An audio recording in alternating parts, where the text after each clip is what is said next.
¿Se te ha averiado el coche? ¿Tu coche pide unos neumáticos nuevos?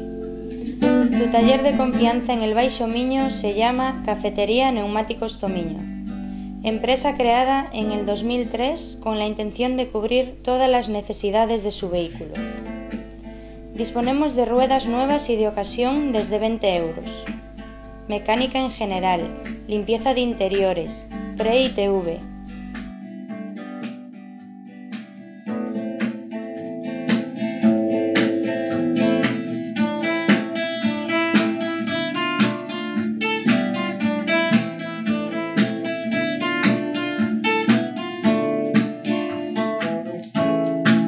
Y además, en nuestra cafetería, gran variedad de bocadillos y pizzas, simulador, billar, dardos.